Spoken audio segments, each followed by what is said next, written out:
Hay mga ka-audio, ito, may i-share na naman ako sa inyo. What? May amplifier tayo dito mga ka-audio, na Trident CE18. Huh? I-share ko sa inyo. Dahil binuksan ko itong mga ka-audio, nilinisan ko ang loob. Galing kasi ako sa event, nag-assist ako. At pagdating dito sa bahay, pag nakita ko yung ampli ko na medyo may mga kalawang, yung dust mga ka-audio. Oh my god. So share ko na lang sa inyo yung laman. Dahil nabuksan na naman natin to. Watch inside na lang natin ito. Yan yung CE18 natin mga ka-audio. Yan. Daming alikabok mga ka-audio. Yan. Nilinisan ko yan. Yan. Ito yung kabilang channel. Yan. Tinanggal ko na. At nandyan yung heatsink niya. I-watch inside na lang natin to mga ka-audio. Yan. Ang kanyang transistor is E1943. Toshiba siya mga ka-audio.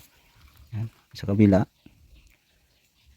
2EC5200 Toshiba din mga ka-audio. Yan. Yung laman niya. Yung capacitor ni Trident. Yan.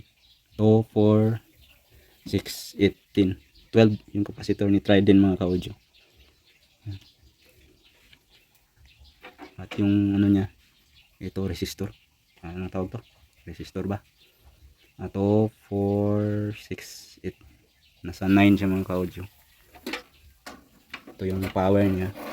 2, 4, 6, 8, 10 siya mga ka-audio. Yan.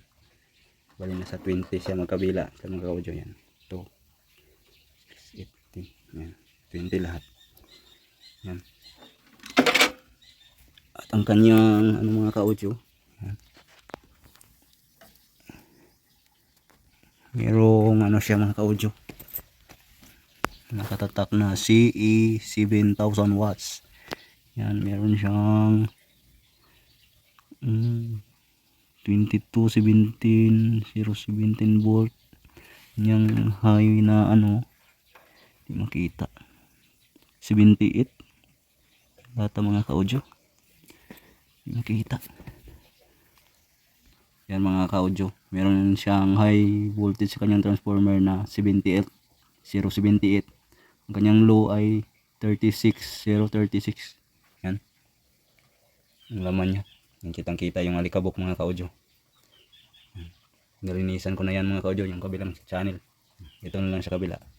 Bali dalawa yung CE18 natin mga ka-audio. Try din lahat mga ka-audio.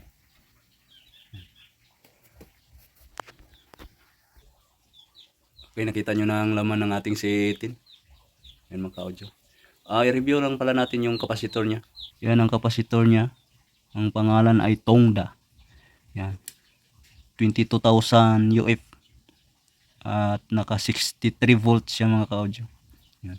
2, 4, 6, 8, 12 siya mga ka-audio. Yan na mga ka-audio. Hanggang dito na lang siguro ako. Don't forget to like and subscribe sa ating channel. Tatapusin ko lang ito mga ka-audio.